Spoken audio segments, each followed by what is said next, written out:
They started to build the church here in 1909, and then it was actually constructed. The construction was finished in 1912. Reverend David Christie, you might say, is the inspiration for the building that we're in today. And certainly there are features about this building that smack of his Presbyterianism, his look at what the church is and is going to be.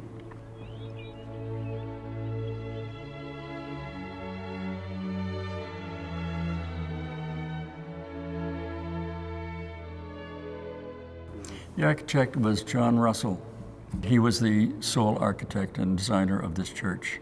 Undoubtedly, David Christie had a hand in the overall design. The building in its day was constructed of steel I-beam and cast iron skeleton, which was very contemporary in its day. And the outside of the building was clad with coursed, rough-cut stone. That structure and that kind of skeleton meant that this building could be constructed for far less money than it might have been. For example, the building actually cost $158,000 to put it together.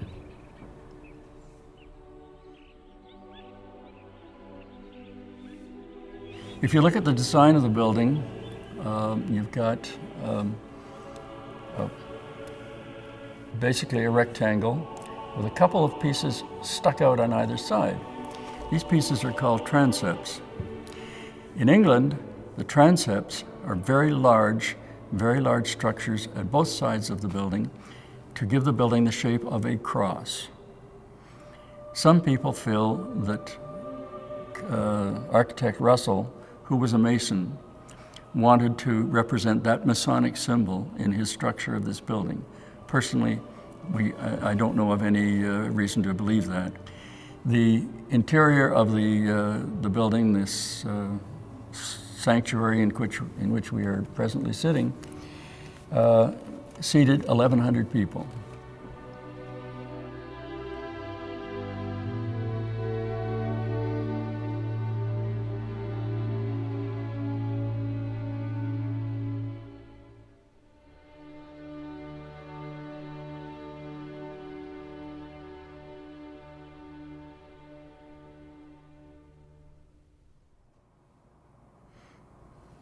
Christie was convinced that the Presbyterian Church would amalgamate with the Methodists and the Congregationalists. And he therefore incorporated in the design of this church 3 windows which represented those 3 congregations. The window in the north transept is the Methodist window. The symbolism in the center of that window is a dove descending from heaven. This dove represents the Holy Spirit. The large window on my right behind me is the Presbyterian window. The center of that window is a burning bush, which was the symbol of the Presbyterian Church.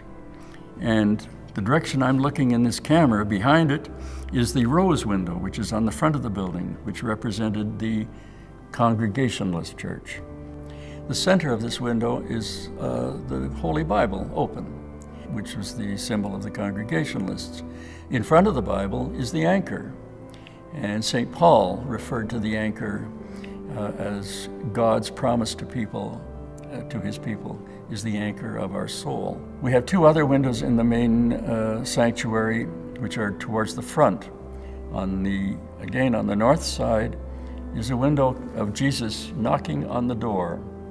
This window is a 20th century interpretation of a 19th century painting by a British artist by the name of Holbrook. And I think it's a very beautiful window, and I wish when these windows were installed that the designer's names were attached to them in some way. There's no names that we know of that are attached to any of these windows. Who put them together? Who decided what they would look like? I think that particular window especially deserves, the author of it certainly deserves the right of having his name published.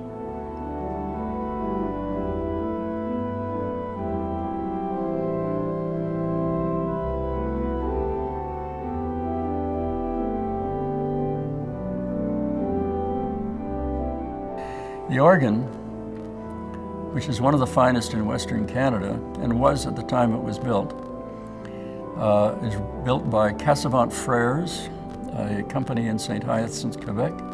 The organ, when it was installed, Cassavant called it Opus 410, which may have meant that this was the 410th organ that they had actually installed in churches.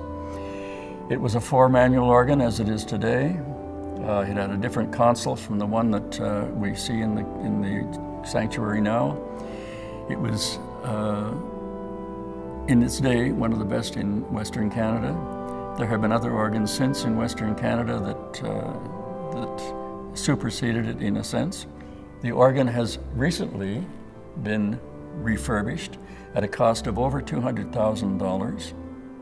It is still very much a pipe organ, but it is now, the mechanism of it is electrical. This makes it one of the most contemporary organs you will find in the country, and it is absolutely suitable for the kinds of work that we do here. We have an organ series of, I think there's 3 concerts a year, and we bring in world-class organists. Well, these world-class organists have now got a world-class organ to play on. The replacement value of that organ is worth about $1.5 million.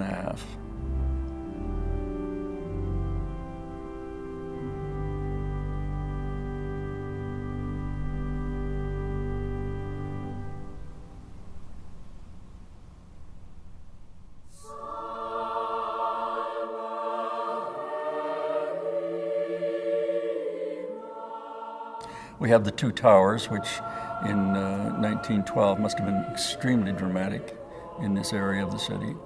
One's about 115 feet high and the other's about 87 feet high. They're both simply staircases for people to get up into the balcony.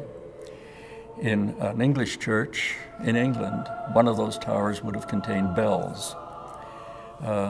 We didn't go to the expense of bells, but we do have an electronic carillon from which we broadcast something that sounds like bells.